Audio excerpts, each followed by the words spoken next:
사도행전 19장 1절로 20절까지 말씀 우리 한 절씩 교독하고 마지막 절은 같이 읽도록 하겠습니다. 제가 1절에 먼저 읽을게요. 아볼로가 고린도에 있을 때에 바울이 윗지방으로 다녀 에베소에 와서 어떤 제자들을 만나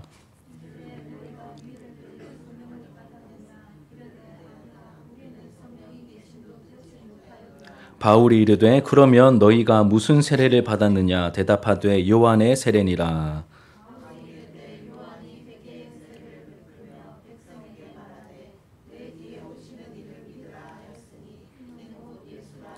그들이 듣고 주 예수의 이름으로 세례를 받으니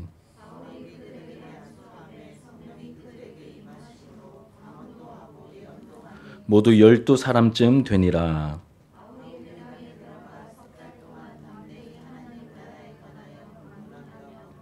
어떤 사람들은 마음이 굳어 순종하지 않고 무리 앞에서 이 돌을 비방하거늘 바울이 그들을 떠나 제자들을 따로 세우고 두란노 서원에서 날마다 강론하니라.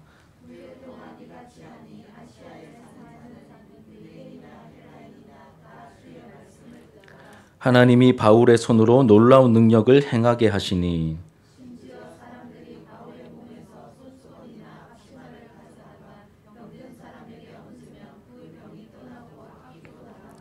이에 돌아다니며 마술하는 어떤 유대인들이 시험 삼아 악귀 들린 자들에게 주 예수의 이름을 불러 말하되 내가 바울이 전파하는 예수를 의지하여 너희에게 명하노라 하더라.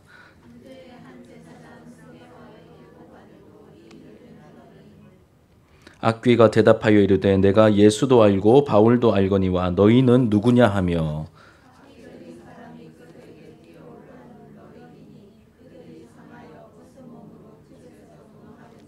에베소에 사는 유대인과 헬라인들이 다 이 일을 알고 두려워하며 주 예수의 이름을 높이고 또 마술을 행하던 많은 사람이 그 책을 모아 가지고 와서 모든 사람 앞에서 불사르니 그 책값을 계산한즉 은 5만이나 되더라. 이와 같이 주의 말씀이 힘이 있어 흥왕하여 세력을 얻으니라. 아멘. 예, 오늘 본문의 말씀으로 주의 말씀이 힘이 있어라는 제목으로 하나님의 말씀을 증거하도록 하겠습니다.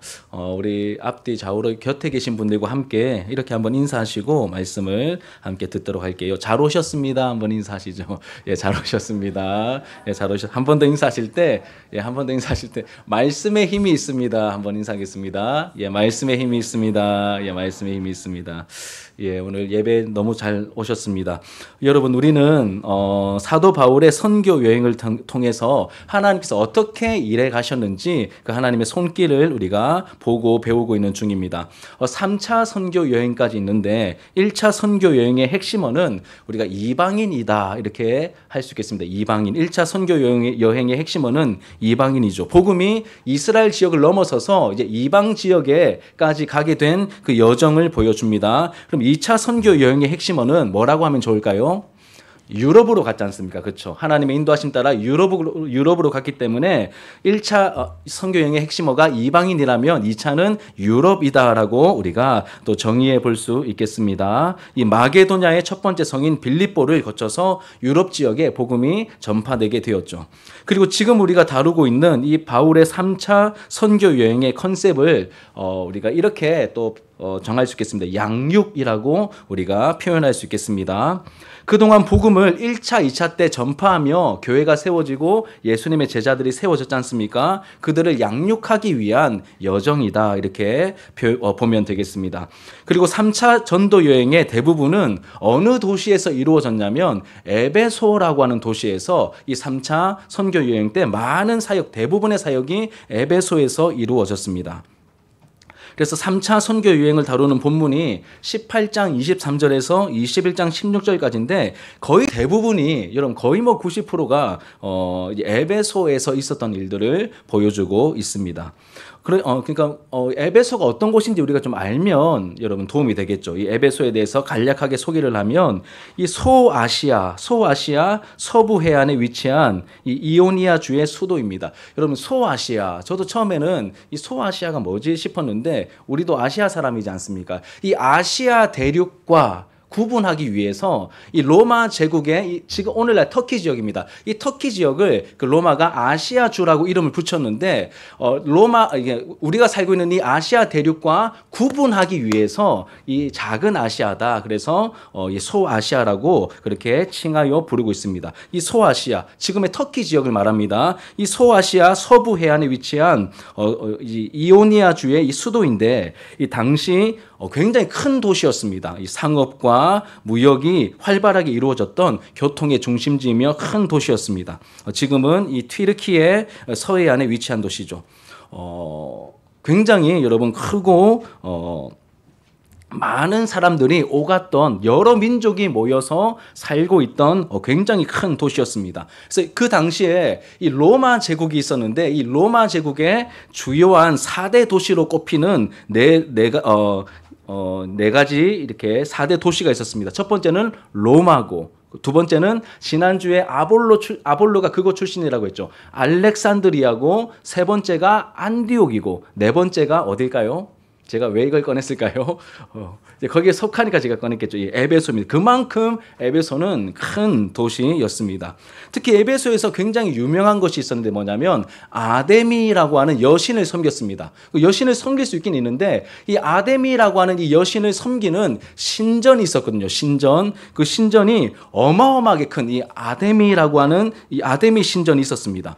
크기가 저도 이렇게 인터넷으로 사진을 찾아봤는데 여하튼 그 당시의 기술로 어떻게 이런 어마어마한 이제 신전을 지었을까? 물론 지금은 터만 남아 있지만 어떤 고증을 따라서 이렇게 건축을 해보면 굉장히 큰 규모입니다. 아테네에 있는 파르테논 신전의 한 거의 2배쯤 되는 규모가 되고 여러분 세계 7대 불가사의라고 들어보셨죠?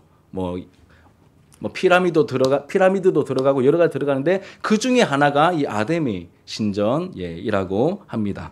그만큼 여러분 대단한 그 신전이 있던 도시가 바로 에베소입니다. 바울이 이곳 에베소에서 3년 정도 머물면서 사역을 하게 됩니다.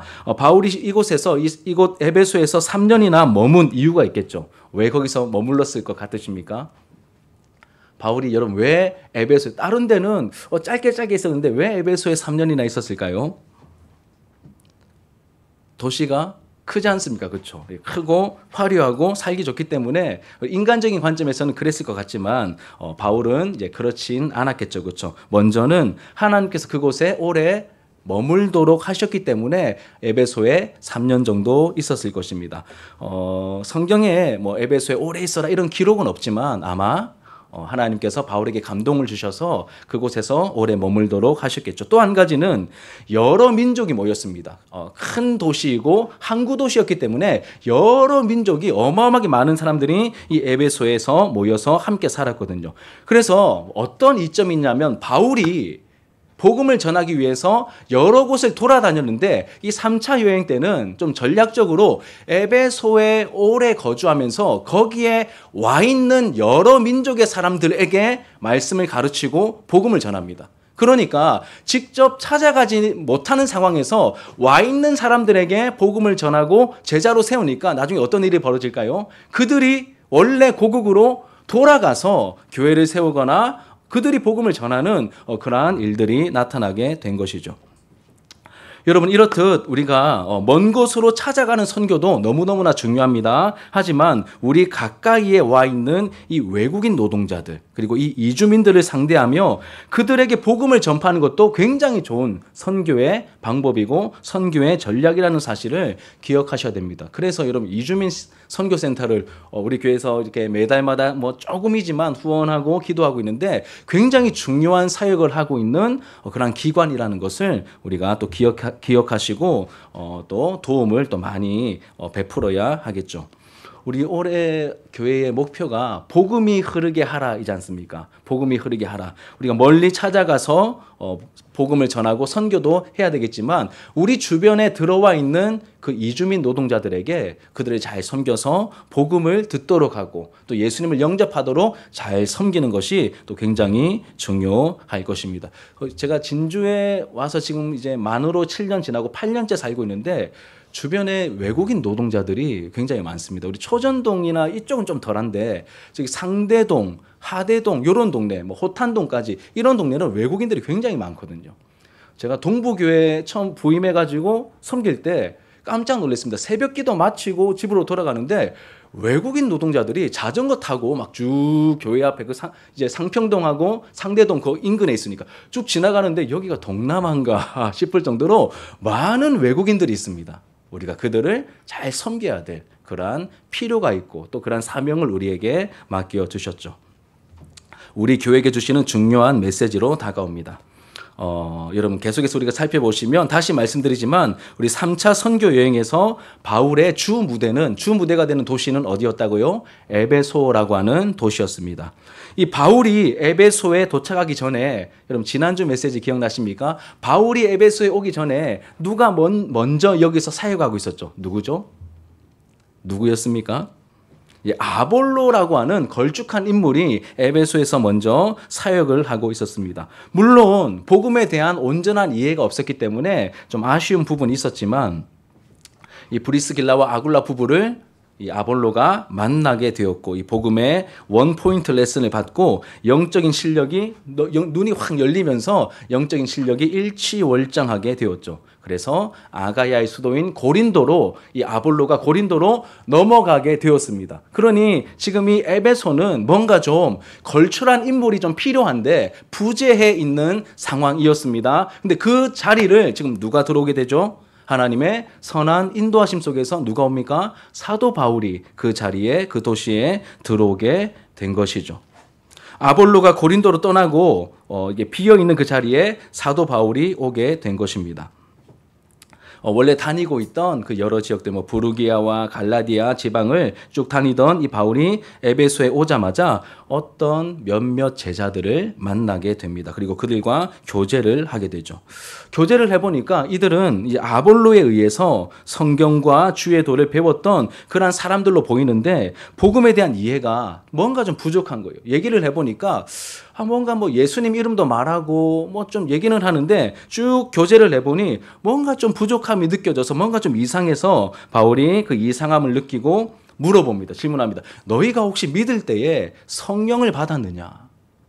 혹시 믿을 때에 성령을 받았느냐라고 물어봅니다. 그러자 그들이 이렇게 대답해요. 우리는 성령이 계심도 알지 못한다. 듣지도 못했다라고 이야기를 합니다. 그러자 바울은 다시 말하기를 그렇다면 너희는 무슨 세례를 받았냐? 너희들이 제자라면 세례를 받았을 텐데 무슨 세례를 받았느냐고 물어봅니다. 그러자 이들이 대답하기를 요한의 세례, 세례 요한의 그 세례를 받았다라고 이야기하죠.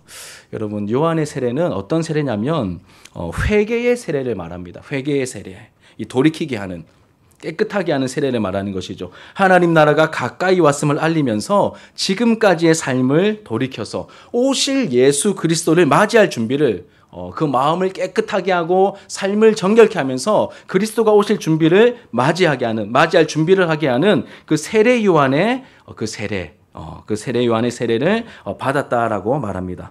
여기까지 이 어떤 제자들로 표현된 이 12명쯤 되는 이 제자들이 알고 있었던 것 같습니다. 그래서 이 사도 바울은 그 다음에 이어지는 진짜 중요한 내용들, 그러니까 맥이 딱 끊긴 거예요. 사실 이 어떤 제자들이 알고 있는 그 내용도 중요하지만 그 다음 내용이 훨씬 더 중요한데 그 다음 내용은 모르고 있었거든요. 그래서 사도 바울이 그 다음 내용을 이야기해 주죠. 우리 4절 말씀을 같이 한번 읽어볼게요. 4절. 시작. 바울이 이르되 요한이 회개의 세례를 베풀며 백성에게 말하되 내 뒤에 오시는 이를 믿으라 하였으니 이는 곧 예수라 하거늘. 회개의 세례, 이 요한의 세례, 이 회개의 세례까지는 아는데 그 다음 내용이 더 중요하거든요. 그 다음 내용이 무엇입니까? 세례 요한이 세례를 베풀면서 내 뒤에 누군가 오실 것이다. 그 누군가가 누구일까요? 유대인들은 다 아는 거예요. 이 나라를 회복시킬, 지금 로마의 통치 아래에 있는 이 유대 땅을, 이 이스라엘을 온전히 회복시키실 그 메시아 그리스도를 보내주시기로 했는데 그 메시아가 나는 그 메시아가 아니다. 그리고 내 뒤에 진짜 메시아가 오실 것이다라고 세례 요한이 회개 세례를 베풀면서 그렇게 메시지를 전파했거든요.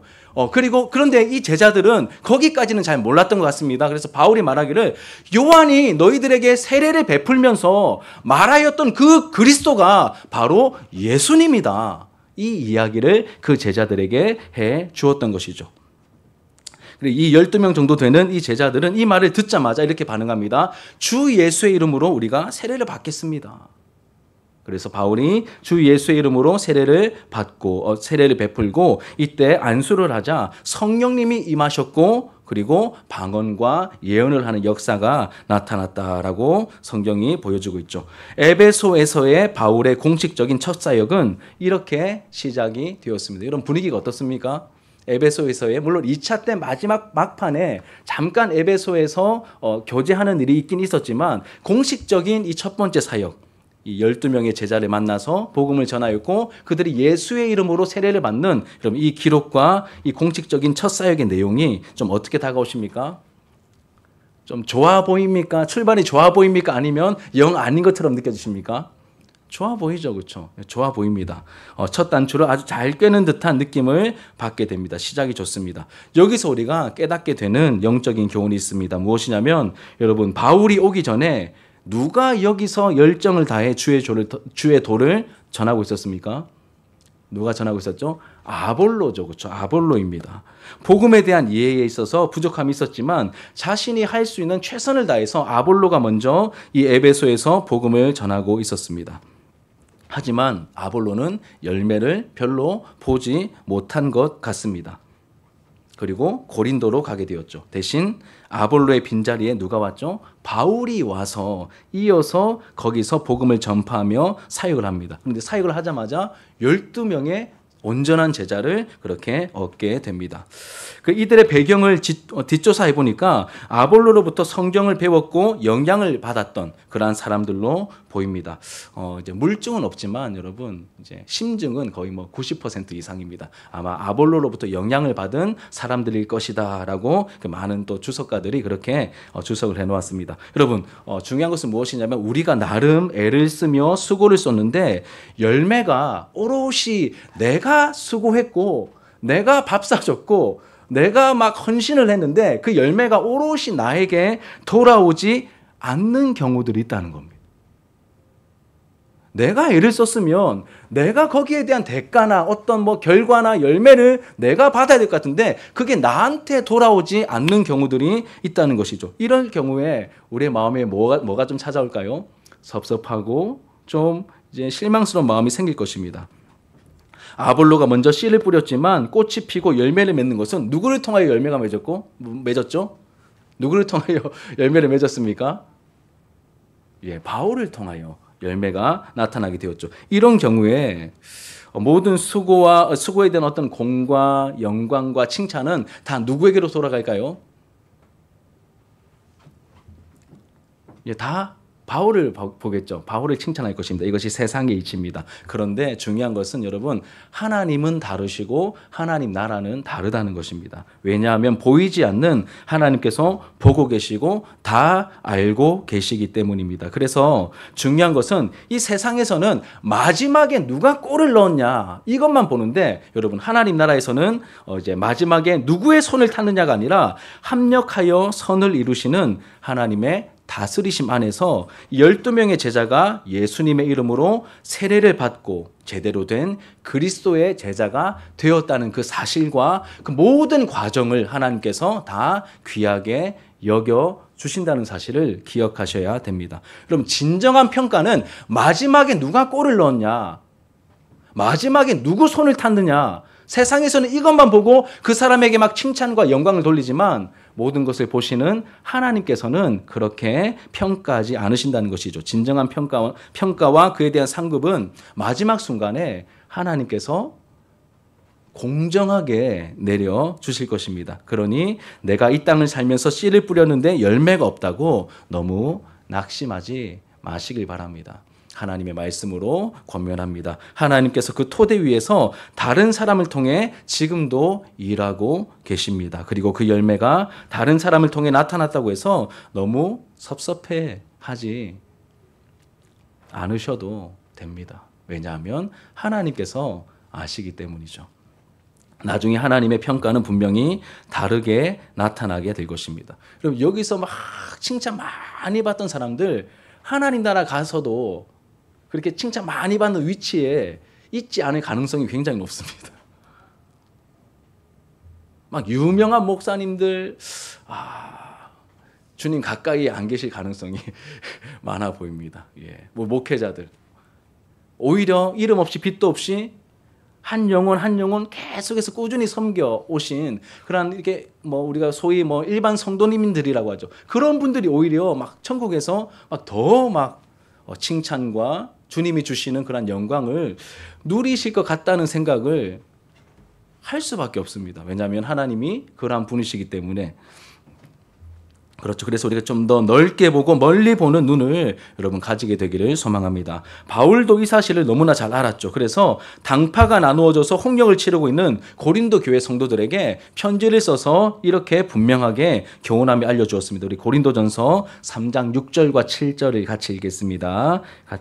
시작. 나는 심었고 아볼로는 물을 주었으되 오직 하나님께서 자라게 하셨나니 그런즉 심는 이나 물 주는 이는 아무것도 아니로되 오직 자라게 하시는 이는 하나님뿐이니라. 아멘. 나는 심었고 아볼로는 물을 주었다. 각자의 역할을 했다는 것입니다. 그런데 그 결과가 어떻게 이어집니까? 오직 하나님께서 자라게 하셨나니 그런즉 심는 이나 물 주는 이는 사실 사람들이 볼 때는 마지막에 누가 골을 넣었냐 이걸로 평가하는데 그거 의미 없다고 말씀하셔. 아무것도 아니로되 오직 자라게 하시는 이는 하나님뿐이시다라고 말합니다. 그러니까 하나님의 손 안에서 이루어지고 있음을 우리가 알고 내 역할, 내 자리에서 내 역할을 감당하면 된다고 말씀하고 있는 것이죠.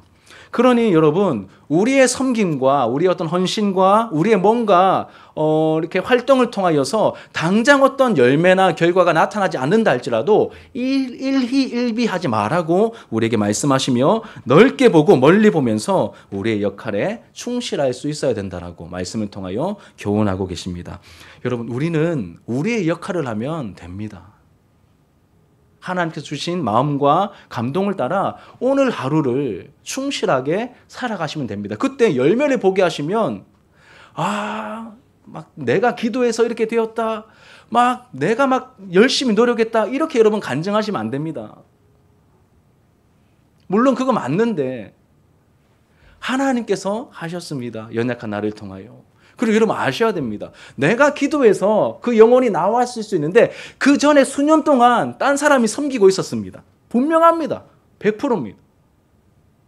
그러니까 내가 뭘 한 것처럼 또 내가 하다가 뭔가 안 이루어졌다고 해서 포기하지 않으셔도 됩니다. 하나님께서 그 일을 이어서 또 하나님의 일들을 진행하게 하실 것입니다. 우리가 넓게 멀리 깊이 볼 수 있는 그 시야가 영적인 시야가 열리게 되기를 소망합니다. 여러분 이렇게 하나님의 일들이 진행되고 있습니다. 12명의 제자들에게 이 사도 바울이 예수님의 이름으로 세례를 베푼 다음에 그 다음에 유대인의 회당에 가서 복음을 전하기 시작하죠. 우리 8절을 같이 한번 읽어볼게요. 8절입니다. 시작. 바울이 회당에 들어가 석 달 동안 담대히 하나님 나라에 관하여 강론하며 권면하되. 예전에 여러분 데살로니가에서 사도 바울이 사역할 때 얼마 동안 사역했는지 혹시 기억나십니까? 3주죠. 3주 동안 말씀을 전하는 사역을 했습니다. 그러한 경험에 비추어 볼 때 8절에 보시면 바울이 회당에 들어가 얼마 동안 말씀을 가르칩니까? 석 달 동안. 그러니까 이 석 달이라는 시간이 여러분 결코 짧은 시간이 아니라는 것을 우리가 알게 된다는 것이죠. 이 석 달 동안 바울이 담대히 하나님 나라 복음을 강론합니다. 그러니까 막 이렇게 위축되어서 막 쫄면서 한 게 아니라 쫄지 않고 용감하게 말씀을 가르치고 전했다는 뜻이죠. 이런 배경과 현장의 분위기라면 앞에서도 12명의 회심자를 얻게 되었고 회당에서도 여러분 원래 다른 데 갈 때마다 얼마 못 버티고 막 쫓겨났었는데 여기서는 석 달 동안이나 좀 안전한 분위기 속에서 말씀 사역을 진행할 수 있었습니다. 분위기가 이 정도 이렇게 여러분 이어지면 이제 분위기가 이런 분위기라면 열매가 좀 나타날 것 같은 그러한 인간적인 기대감이 살짝 생기지 않겠습니까? 그런데 그 결과가 이렇게 이어집니다. 9절 상반절 같이 한번 읽겠습니다. 시작. 어떤 사람들은 마음이 굳어 순종하지 않고 무리 앞에서 이 돌을 비방하거늘. 듣는 이들의 마음이 굳어 있었다고 말합니다. 아니 이 정도 분위기면 뭔가 열매를 맺고 더 꽃이 확 피면서 열매가 막 우수수 떨어질 것 같은데 그게 아니라 분위기가 그렇게 좋았는데 갑자기 막 어떤 사람들은 마음이 굳어 순종하지 않고 무리 앞에서 이 복음의 말씀을 비방하는 일들을 만나게 되죠. 듣는 이들의 마음이 굳어 있었습니다. 그럼 예수님께서 하셨던 4가지 밭 비유 기억나십니까? 첫 번째 밭이 뭐였죠? 길가밭이었죠. 길가밭이었습니다. 말씀의 씨앗을 뿌렸는데 길가니까 심겨지지 못합니다. 누가 와서 먹어버립니까? 새들이 와서 그 말씀의 씨앗, 그 씨앗을 맛있다 하면서 득템한다 하면서 먹어버리죠. 쪼아서 먹어버립니다. 그러니 여러분 말씀을 듣긴 들었는데 곧바로 마귀가 와서 그 말씀을 빼앗아가는 그 현상을 예수님께서 이렇게 비유로 말씀해 주셨는데 지금 분위기가 처음에는 말씀을 듣는 척하다가 결정적인 순간에 이 말씀을 다 놓치고 빼앗기고 있습니다. 그러자 바울이 비방하는 그곳을 떠나죠. 이 떠나다라는 말은 절교한다는 뜻입니다. 대신 자신을 따르는 그 제자들이라고 말하면 아까 그 12명 플러스 몇 명 더 있었겠죠. 그 몇 명들을 더 챙기고 데리고 나와서 어디로 가냐면 두란노 서원. 혹시 들어보셨습니까? 두란노 서원. 두란노 서원이라는 곳으로 갑니다. 거기서 이제 다시 사역을 시작하는데 회당에서 나와서 비방하기 때문에 막 거절하기 때문에 회당에서 나와서 두란노 서원으로 이제 가게 되었는데 그곳에서 날마다 하나님 나라 도를 가르쳤습니다. 이런 겁니다. 여러분 설교하는데 예배당, 교회당을 놔두고 학교 강당 빌려서 지금 바울이 말씀 가르치고 설교 사역을 시작했다. 이렇게 여러분 여기시면 아마 많이 다르지 않을 것 같습니다. 두란노 서원 많이 들어보셨을 텐데 두란노는 지명이 아니고 사람 이름입니다. 사람. 티란투스라고 하는 이 사람 이름입니다. 그리고 이 사람이 누구인지는 정확히 모르지만 이 사람이 가지고 있었던 건물로 보이고 서원은 여러분 이렇게 우리 역사할 때 도산서원, 병산서원 할 때 그 서원을 말하는 것입니다.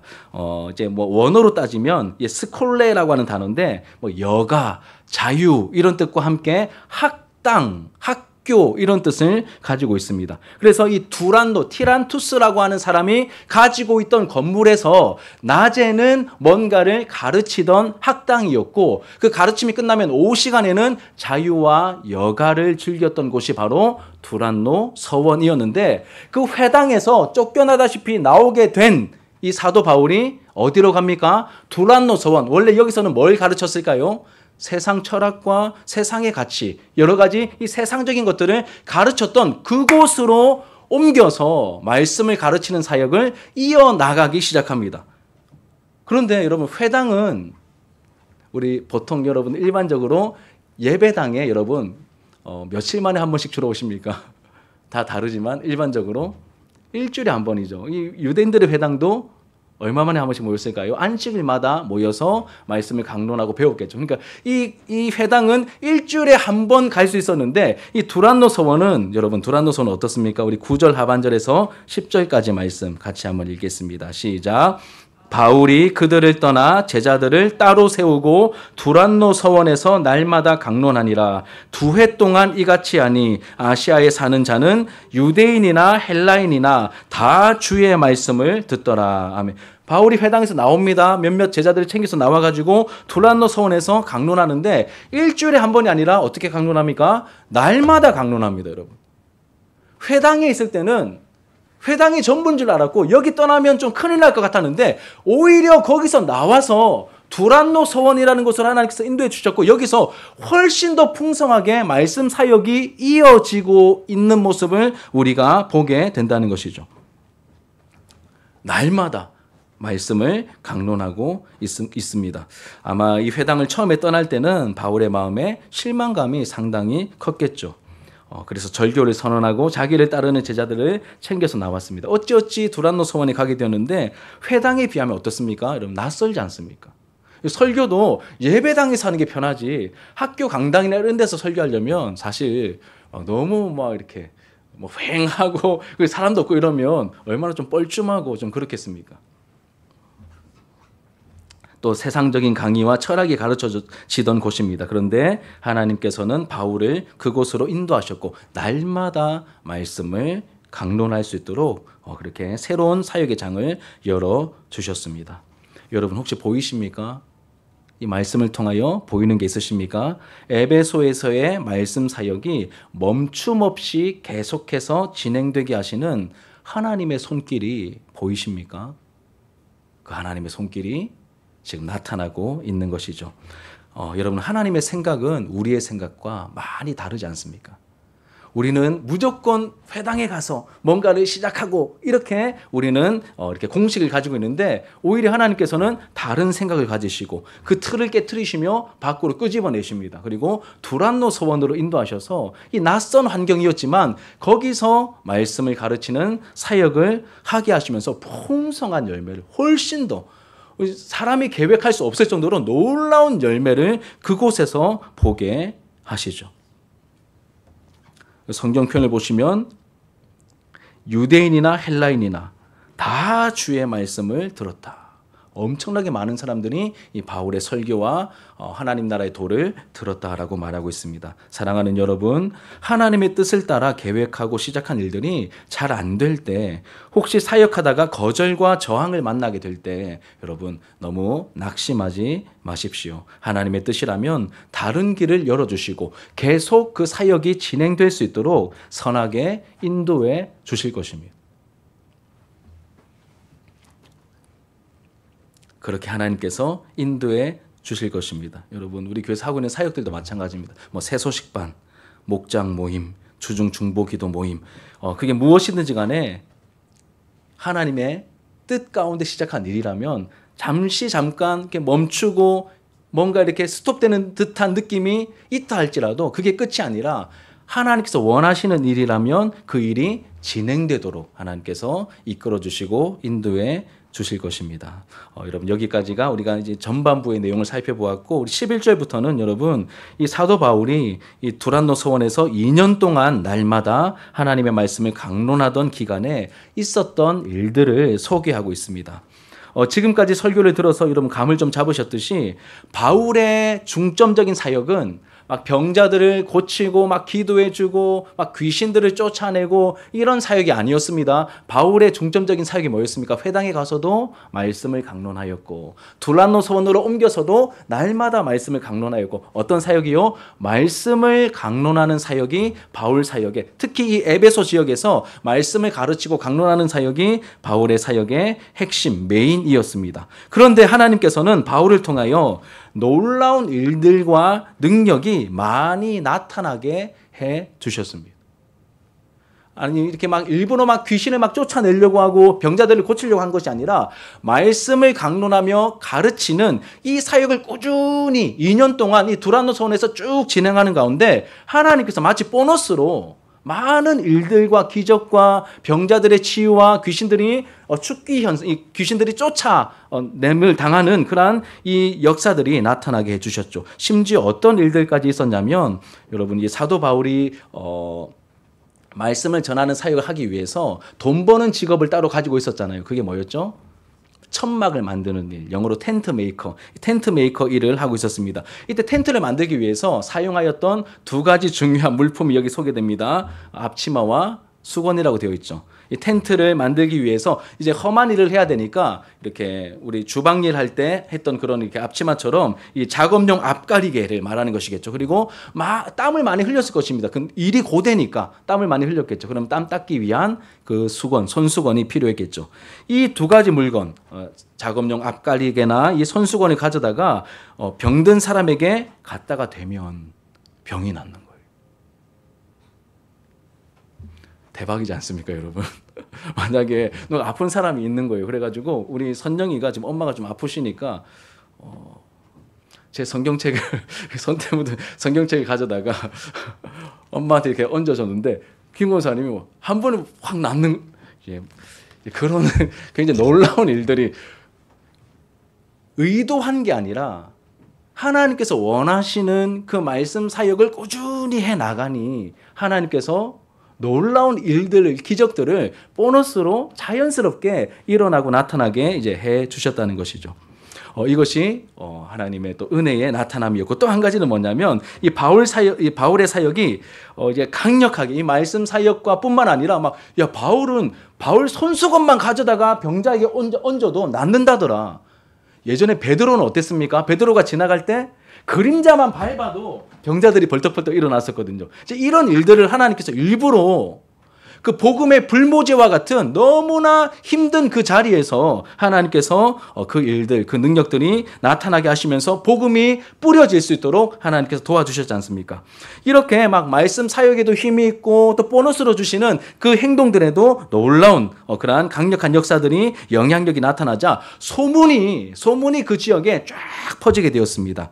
그래서 그 당시에 어떤 사람들이 있었냐면 전문적으로 이렇게 귀신 들린 사람들에게 그 귀신을 쫓아내주는, 저도 명절 기간에 검은 사제들 아십니까? 후속편으로 나온 검은 수녀들이라고 있더라고요. 아들 둘이 하고 심심해서 이제 가서 그 영화를 보고 왔는데 그와 비슷한 행태로 귀신 들린 사람들이 실제로 있으니까, 귀신 들린 사람들에게 귀신을, 악귀들을 쫓아내주는 일을 하던 마술사들이 이 시대에 많이 있었습니다. 마술사들이 있었는데 유대인들 중에 이제 실명을 거론하면서 이들이 어떻게, 제가 자료를 찾아보니까 이 유대인 마술사들이 쫓아낼 때 어떻게 쫓아냈냐면 자기 성경에 나오는 유명한 사람들, 예를 들면 아브라함이나 솔로몬이나 이런 사람들, 이 두 사람의 좀 이름빨이 좀 잘 받았던 것 같아요. 이 두 사람을 많이 소개하더라고요. 이 솔로몬이나 아브라함 같은 사람들의 이름을 대면서 이 악귀들을 쫓아내는 거예요. 아브라함의 권위를 가지고 말하노니 떠나가라, 이렇게, 아니면 솔로몬의 지혜로 말하노니 떠나가라, 이런 식으로 그 악귀들을 쫓아내는 사역을 실제로 이 유대인 마술사들이 했다고 합니다. 그런데 이 바울에 대한 소문이 나면서 너무 막 유명해지는 거예요. 손수건만 막 갖다 대도 떠나간다. 그러니까 이 유대인 마술사 중에 성경에 보니까 제사장 스게와의 7 아들들이 이 일을, 원래 마술을 하던 사람들인데, 예수 이름이 요즘 새롭게 등장해가지고 진짜 이거 이 이름빨이 장난 아니더라, 이제 이런 소문을 듣고 예수님의 이름을 이제 사용했던 것이죠. 바울이 전하는 예수의 이름으로 내가 명하노니 귀신아 떠나가라, 이렇게 실제로 그런 일들을 행했다고 합니다. 그러자 어떤 현상이 벌어졌습니까? 성경에 보니까 그 귀신들이 뭐라고 말하죠? 그 악귀가, 내가 예수도 알고 바울도 아는데 너는 뭔데? 너는 누군데? 그러면서 짝퉁이죠, 그렇죠? 흉내내는 짝퉁이었습니다. 이렇게 요즘 우리 아이들 표현을 따르면 이렇게 잘생긴 원빈이 있잖아요. 그러면 원빈 비슷하게 생겼는데 원빈이 아니다 그러면 태무 원빈, 태무 이렇게 붙이더라고요. 여기 보니까 하나님께서 권위를 입혀주신 진짜 사도가 아닌, 지금 흉내내고 있는 이 모습, 우리가 태무 사도 요 정도 붙이면 될 것 같습니다. 여하튼 나는 예수도 바울도 아는데 너는 누구냐라고 하면서 이 짝퉁, 너 짝퉁이냐, 너 태무 사도냐, 이렇게 하면서 이 악귀가 직접 올라탄 건 아니고 악귀 들린 사람이 그 7 아들들에게 올라타서 막 상처를 냅니다. 그래서 상처를 입고 이제 도망가게 되었다. 이제 이 에피소드를 우리에게 보여주고 있는 것이죠. 그리고 이 일은 에베소 전역에 알려지고 소문이 나게 되었습니다. 그 사람들이 팩트를 확인하고 난 다음에 어떻게 하기 시작하냐면 두려워하기 시작합니다. 말씀 사역과 또 귀신이 내쫓김을 당하고 병자들이 고침받는 이 사실들을 쭉 확인하고 나서 사람들이 두려워하기 시작하죠. 그리고 이 사건은 우연이나 내가 가진 권위의 수준의 일이 아님을 알게 되고 주 예수의 이름을, 예수님의 이름으로 이런 일들이 일어나니까 주 예수님의 이름을 높이기 시작합니다. 우리가 섬기는 제우스보다, 우리가 섬겼던 아폴로보다, 아니요, 이 에베소에서는 이 아데미가 1등인데 우리가 섬겼던 이 아데미보다 예수님이 훨씬 더 높으시네. 아니, 사실 다른 건 다 가짜고 예수님이 진짜였네. 사람들이 그렇게 고백하고 자백하며 사람들이 나오기 시작합니다. 우리 17절부터 19절 말씀 같이 한번 읽어볼게요. 시작. 에베소에 사는 유대인과 헬라인들이 다 이 일을 알고 두려워하며 주 예수의 이름을 높이고 믿는 사람들이 많이 와서 자복하여 행한 일을 알리며 또 마술을 행하던 많은 사람이 그 책을 모아 가지고 와서 모든 사람 앞에서 불사르니 그 책값을 계산한 즉 은 5만이나 되더라. 많은 사람들이 나오기 시작합니다. 계속 나오는 거예요. 미완료입니다. 실제로. 계속 나오는 거예요. 사람들이. 예수의 이름 앞에 굴복하고 예수의 이름이 진짜임을 말하면서 많은 사람들이 나오는데 특히 누가 어떤 부류가 막 반응을 합니까, 여러분? 마술사들입니다. 여러분 한번 생각해 보세요. 전도를 합니다. 그러면 여러분 일반인들이 전도하기 좋을까요? 아니면 한평생 이렇게 불공을 들인 스님들을 전도하는 게 쉬울까요? 일반인들이겠죠. 그런데 여러분 마술사가 그들이 가지고 있는 그러니까 일반적으로 전도하기 굉장히 어려운 대상들인데 그 마술사들이 지금 집단으로 회심하고 있는 이 사건을 우리에게 보여주는데 이들이 그냥 나 예수 믿을래요가 아니라 그들이 그동안 의지해왔던 그 많은 마술 서적들을 가지고 와서 모아가지고 불태웁니다. 그 가치가 얼마나 되냐면 은 5만이래요. 드라크마거든요. 은 5만 드라크라. 그러면 한 사람이 하루 일하는 일당이 1드라크마니까 5만 일을 일하면 벌을 수 있는 돈이 쉽게 오늘날로 제가 하루 일당을 10만 원 치고 계산해 보니까 50억입니다. 50억. 50억 원치 서적을 모아다가 다 불태운 거예요. 누구 앞에서요? 성경에 보면 많은 사람들 앞에서라고 되어 있는데 실제로 누구 앞에서죠? 그 자리에 함께 하시는 예수 그리스도 앞에서. 이거 다 가짜임을 고백합니다. 다 필요 없습니다. 예수님이 진짜시네요 라고 하는 그 고백 행동으로 다 불태운 것이죠. 그리고 이 사건은 20절로 결론을 지으며 막을 내립니다. 같이 한번 20절을 읽겠습니다. 시작. 이와 같이 주의 말씀이 힘이 있어 흥왕하여 세력을 얻으니라 하며 이와 같이 여러분 뭐가 힘이 있습니까? 다른 게 아니라 주의 말씀이 힘이 있어서 흥왕하여 세력을 더해가고 있다. 이렇게 이 말씀이 마치고 있습니다. 여러분 주님의 말씀에 또 미련하게 들리는 이 십자가 복음에 힘이 있다는 사실을 우리가 명심해야 합니다. 그렇게 말씀이 우리에게 가르치고 선언하고 있습니다. 살아있는 생명의 말씀이기에 그럼 말씀이 살아있기 때문에 살리는 능력이 있습니다. 또 병들어 움직이지 못하는 사람을 정신 차리게 만들고 움직이게 만들고 변화시키는 능력이 하나님의 말씀 가운데 있는 것이죠. 사실 여기 있는 대부분의 사람들이 이 하나님의 말씀을 듣고 예수를 영접하여 삶이 바뀐 사람들이지 않겠습니까? 여러분 그렇다고 뭐 이부 순서나 뭐 이렇게 간식을 먹거나 뭐 아이들 선물이 다 소용없고 말씀만 주구장창 가르쳐야 된다 이렇게 접근하시면 안 됩니다. 눈높이에 맞추어서 아이들을 섬기되 궁극적으로 우선순위에 뭐가 있어야 될까요? 하나님 말씀에 능력이 있다. 십자가 복음에 살리는 힘이 있다. 이 그리스도의 말씀에 사람을 변화시키는 힘이 있다. 이 사실을 이 진리를 붙들고 다른 것들을 우리가 사용해야 한다는 것이죠. 우리의 중심과 관심과 우선순위가 분명하게 하나님의 말씀과 그 신뢰 위에 있어야 함을 보여줍니다. 여러분 이제 제법 긴 시간 동안 말씀을 들었는데 말씀을 맺으려 합니다. 이 설교를 준비하기 위해 말씀을 자세히 살피고 이제 전체 스토리를 쭉 이렇게 연결하면서 사건들 하나하나를 쭉 연결하면서 이렇게 조망해 보았습니다.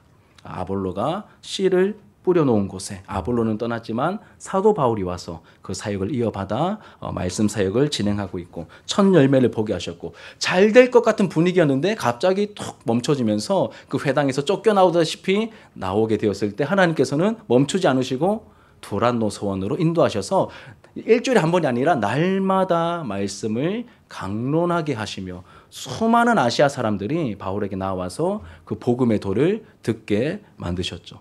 2년 동안 그 사역을 하는데 하나님께서 보너스로 어떤 일들을 베푸십니까? 많은 능력이 이 사도 바울을 통하여 직접 막 이렇게 뭐 귀신을 쫓아내고 병들을 고치는 그 치유 사역과 축기 사역이 메인이 되지 않았는데 말씀 사역을 하는 가운데 자연스럽게 거기에 필요한 하나님의 능력과 역사가 나타나도록 하나님께서 일해 주셨죠.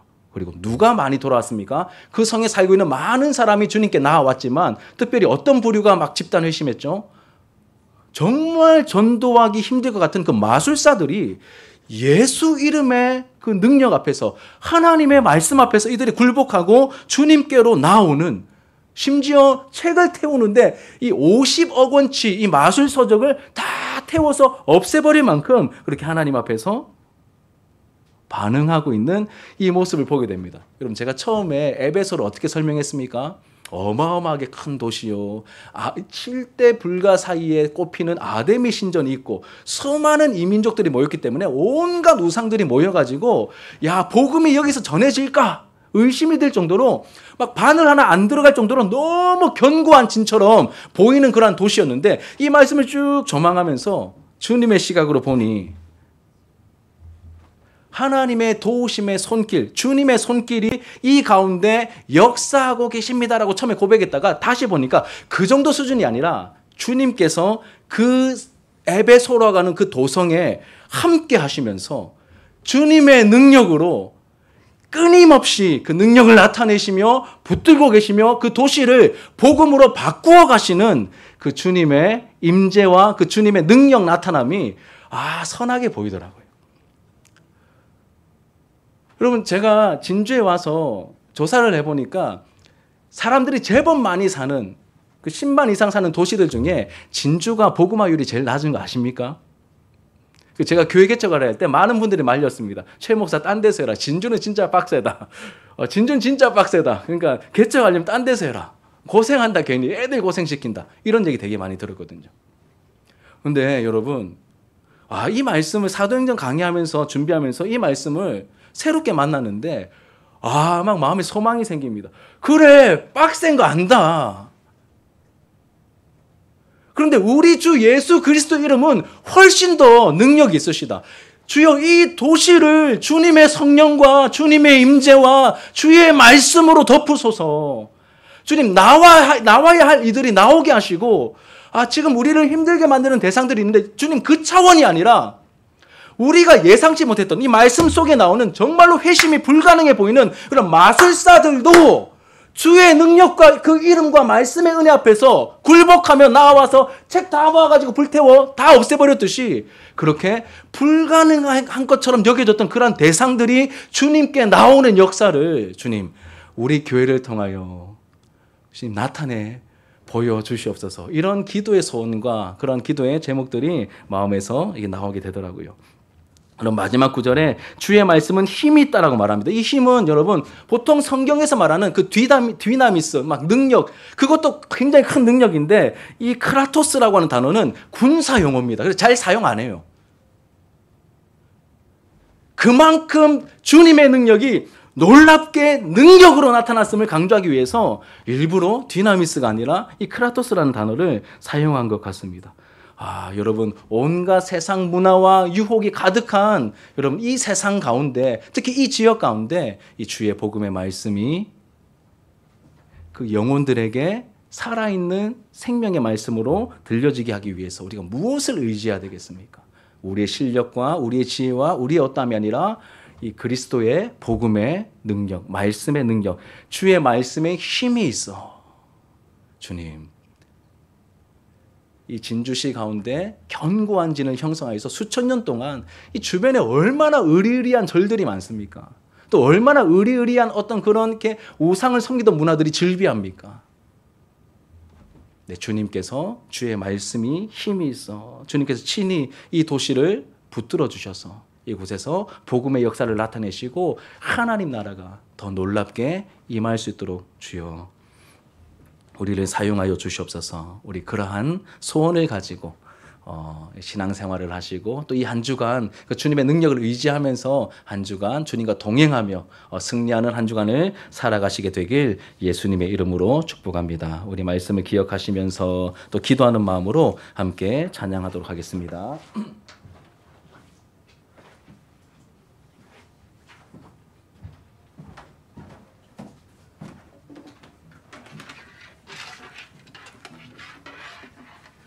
우리 크고 높으신 예수님을 여러분 깊이 생각하고 묵상하면서 함께 찬양합시다.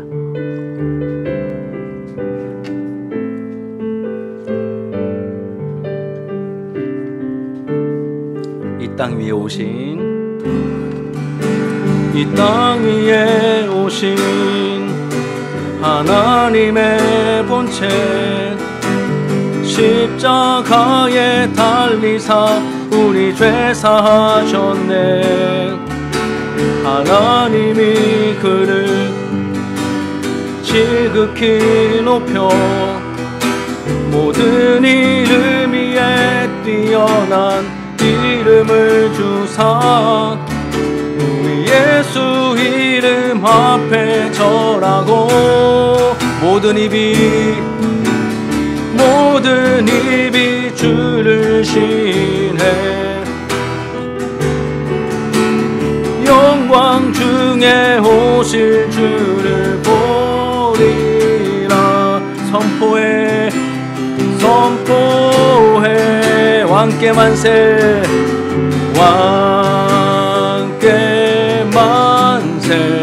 존귀와 위엄을 찬양해. 왕께 만세 주 예수 하나님. 우리 2절입니다. 우린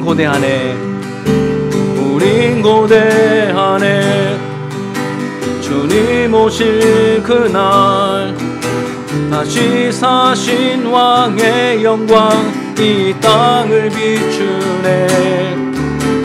사단의 권세는 주 앞에 무너져. 아멘. 생명과 진리의 주 권세 가장 높도다. 우리 예수 이름 앞에 절하고 모든 입이 주를 신해. 영광 중에 오실 주를 보리라. 선포해